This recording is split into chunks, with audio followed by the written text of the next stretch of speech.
네, 매주 목요일 한 주 동안에 어떤 변화가 있었는지 동아시아의 동향을 알아보는 시간입니다. 오늘도요, 콘코디아 국제대학교 대외교류 우수근 부총장님과 함께 이야기 나눠볼게요. 어서 오세요. 네, 안녕하십니까. 네. 그 어느 때보다 교수님을 기다렸던 한 주였어요. 그렇습니까? 네, 사실 무서웠거든요. 걱정도 됐고요. 갑자기 남북 관계가 얼어붙고 연락 두절까지 적으로까지 판단한다라는 이야기가 있었는데 북한이 이번에 이렇게까지 민감하게 나오는 이유가 있었나요? 네, 먼저 안심해도 됩니다. 오. 북한이 그렇게 할 수밖에 없는 그런 상황이었으니까요. 네. 충분히 예측이 가능한 상태였는데 먼저 그 표면적으로는 뭐 북한의 최고 지도자에 대해서 말도 못할 음해도 하고 또 북한 주민들이 알아서는 안 될 내용까지 전단지를 막 뿌리고 하니까요. 이걸 좌시할 수 없다라고 얘기를 했는데요. 그 이면을 들여다보면 절박함이 있는 것이죠. 예를 들면은 올해 10월 10일이면은 북한 노동당 창건 75주년 기념일입니다. 네. 그때를 위해서 좋은 특히 이제 경제적인 성과를 많이 내야 되는데 지금 북한은 사실상 최악의 국면이거든요. 그 경제 제대로 쉽지 않은 상태에서 코로나19까지 엎친 데 덮친 격이 돼갖고 실제로 그 피치 컨설팅이라는 글로벌 컨설팅 그룹에 의하면요. 1997년 북한은 고난의 행진을 통해 가지고 당시 마이너스 6.5% 성장을 했는데 네. 올해 같은 경우는 그 다음인 마이너스 6.0까지 역성장을 할 거라는 그런 전망이 나오고 있습니다. 이것은 역대급으로 좋지 않은 상황이거든요. 이 같은 상황이 고려할 때 정말 뭔가 트집을 잡고 싶고 울고 싶고 뭔가를 때리고 싶은데 없었지 않습니까? 네. 마침 대한민국에서 계속 전단지를 살포하는 것을 좌시하고 있고 그다음에 북한 같은 경우, 한국 같은 경우는 북한의 입장에서 볼 때는 북미 정상회담을 촉진하고 잘 중계하겠다고 했으면서도 너무 미국의 저자세로 나갔다, 미국 쪽에 너무 쏠려 있다라는 그런 생각을 가지고 있거든요. 네. 제가 볼 때 어느 정도 그것은 북한이 그렇게 생각할 만한 우리가 너무 미국의 약한 모습을 보인 것도 사실인 것 같고 네. 이 모든 것을 고려해가지고 야 이걸 트집 잡아서 남한을 때리면서 북한 주민들을 좀 규합해야겠다라는 것인데 이것을 다른 식으로 얘기하면요. 그만큼 정말 북한이 힘들다는 것이고 또는 다른 한편으로는 지금 우리가 잘 해나간다면요. 북한을 그만큼 우리가 잘 다룰 수 있다. 좀 북한과의 물꼬를 잘 틀 수 있는 그런 기회이기도 하다라는 걸 말씀할 수 있는 것이죠. 실제로 분명히 북한도 코로나 피해가 있었을 거라고 다들 추측하고 네. 있잖아요. 네. 그럼 안 그래도 힘든 상황에서 더 국민들의 굶주림이 심해졌을 테고 그래서 그런 시선을 돌리기 위한 방편으로 더 강하게 나오고 있다. 그렇습니다. 네. 더군다나 김여정 그 부부장 같은 경우는요. 사실상 김여정 부부장이 최근 지위가 급상승했습니다. 저 안 그래도 그거 여쭤보고 싶었는데 거의 지금 북한 최고 권력자 못지않게 행동을 보여주고 있거든요.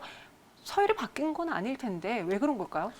그도 그럴 수밖에 없습니다. 네. 그러니까 그 역할 분담을 어느 정도 하면서 김여정을 한번 검증해 보겠다라는 그런 측면도 있을 것 같고요. 네. 아무래도 북한에서 점점 골치 아파지는데 김정은 경험도 많이 부족하지 않습니까? 믿고 함께할 만한 사람은 백두혈통이고 김여정 자신이 더군다나 자기의 혈육이지 않습니까? 네. 그러니까 그쪽을 더 믿을 수밖에 없고 그리고 또 사실상 벌써 몇 년 전부터 김여정이 사실상 대남 사업의 총괄하다시피 하는 총괄 책임자 역할을 해왔거든요. 네. 그러니까 김여정에게 더 힘을 실어줘 왔는데 김여정이 이번에 이렇게 강경 조치를 취할 수밖에 없었던 것은 자신이 책임을 지었던 대남 사업이 계속해서 제대로 되는 것이 없고 악화되고 있다. 아무리 백두혈통이고 김정은의 혈육이라 하더라도 북한은 성과주의입니다. 성과를 제대로 못하면 김정은의 입장이 난처할 수 있어요. 다른 사람들은 성과가 제대로 안 되면 막 숙청시키지 않습니까? 네. 근데 자기 혈육이라고 성과도 없는데 그냥 놔두면 안 된다라는 것이 있는 것이죠. 그러니까 김여정이 그것을 알고 오히려 더 강하게 더군다나 북한은 아직도 남존여비 생각이 우리보다 더 강하게 남아있지 않습니까? 네. 그러니까 여자니까 약할 것이다라는 생각을 불식시키기 위해서라도 더 다부지고 당차게 나가는 그런 측면이 있는 것이죠. 그럼 내부 상황과 또 김여정 자신이 처한 상황 때문에 더 강경하게 이번에 나온 것이다라고 교수님은 판단하신 건데 그럼 북한이 대남 사업을 대적 사업으로 하겠다. 대남에서 대적이라고 너무 크게 바뀌었거든요. 이에 대해서 우리 기업들은 어떤 피해를 받게 될까요? 냉철하게 바라볼 때 대남에서 적대시하겠다는 것이 뭐 어감 자체도 좋지 않은데 네. 냉철하게 보십시오. 달라질 게 뭐가 있습니까? 왜냐면요. 하고 있는 게 없기 때문에. 그러니까요. 네. 실질적으로 우리 기업이 피해를 볼 만한 것도 거의 없습니다. 앞으로도 이 상태로 계속 나가면 좋을 건 없지만 문제는요.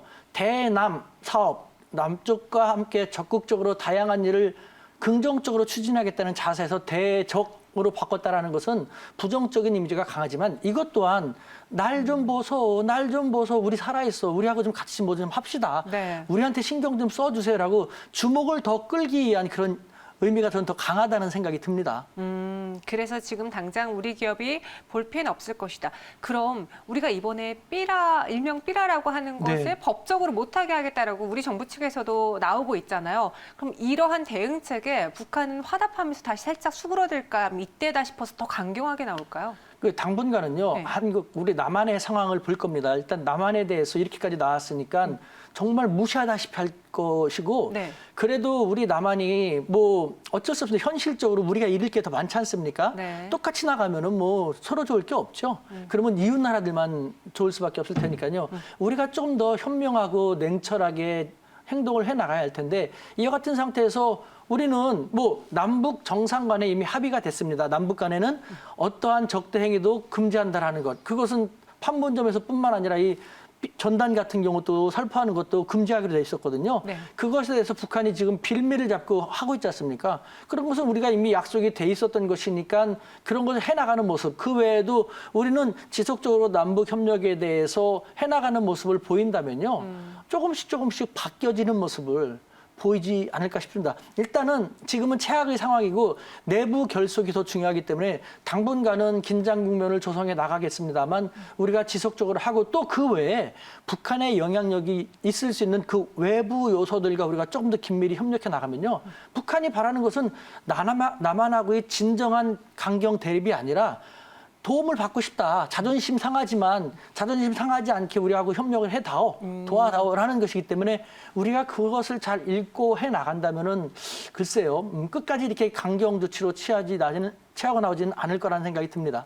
지난번에 이제 김정은 건강 이상설로 뭐 사망했다, 사망설까지 나왔을 때 그때 교수님은 중국의 한 관계자하고 이야기를 해봤는데 전혀 아니다라고 네. 단언하고 가셨잖아요. 네. 그 말이 맞았거든요. 네. 그럼 지금 이 상황을 둘러싸고 보고 있는 중국 측의 입장은 어때요? 어떤 의견을 갖고 있어요? 네, 그것 외에 사실은 네. 그때 우리 외신, 뭐 보도도 그렇고 외신도 다 중국의 그 의료진이 김정은을 위해서 급파됐다고 다 얘기했는데 저만 아니다라고 계속 했지 않습니까? 네. 그거는 저 혼자 맞췄거든요.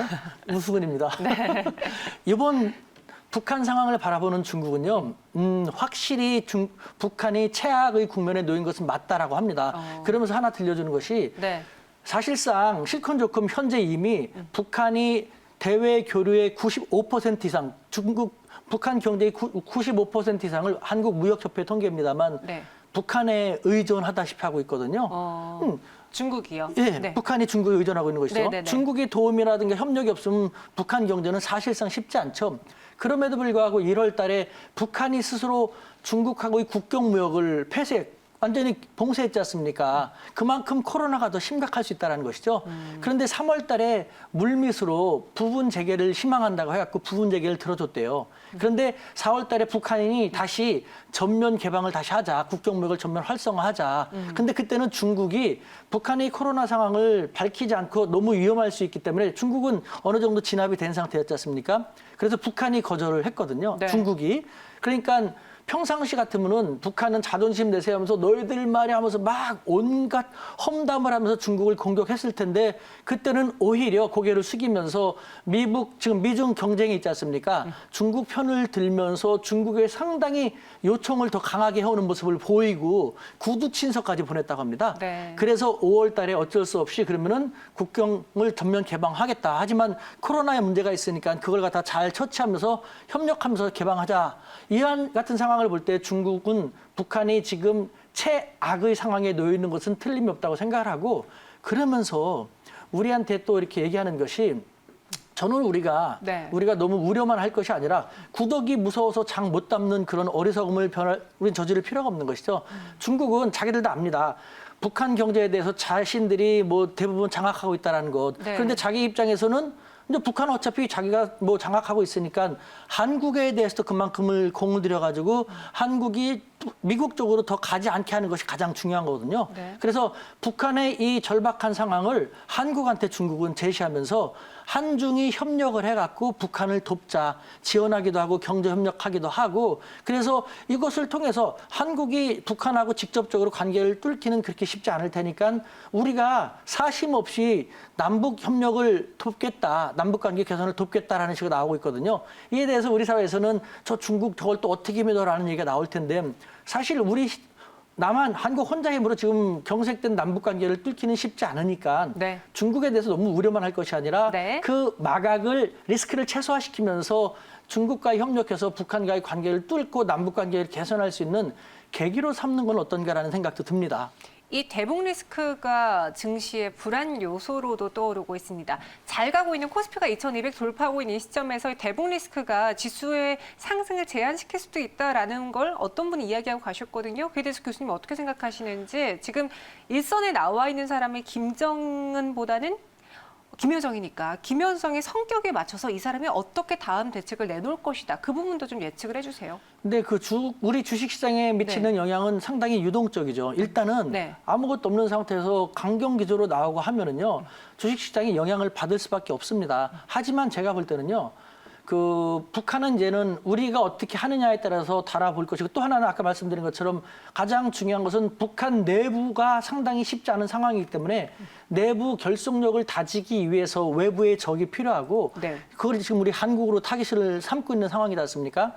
자기들의 상황에 따라서 조금 더 도발의 수위를 높일 수도 있을 것입니다. 하지만 그거는 일시 방편적인 것일 거고요. 네. 그에 대해서 우리가 냉철하게 현명하게 잘 대처해 나간다면은 북한이 이와 같이 남북 관계를 계속 경색 국면으로 가져가서 좋을 것은 하나도 없거든요. 그러니까 주식시장 같은 경우는 단기적으로는 영향을 뭐 받을 수밖에 없겠지만 장기적인 측면까지는 저는 북한이 그렇게 해서 자기들한테 좋을 것도 없기 때문에 영향을 주는 데는 좀 미미하지 않을까라는 생각이 듭니다. 네, 알겠습니다. 지금까지 우수근 부총장님과 함께 이야기 나눠봤고요. 다음 주 목요일 이 시간에 다시 또 찾아뵙도록 하겠습니다. 고맙습니다. 네, 감사합니다.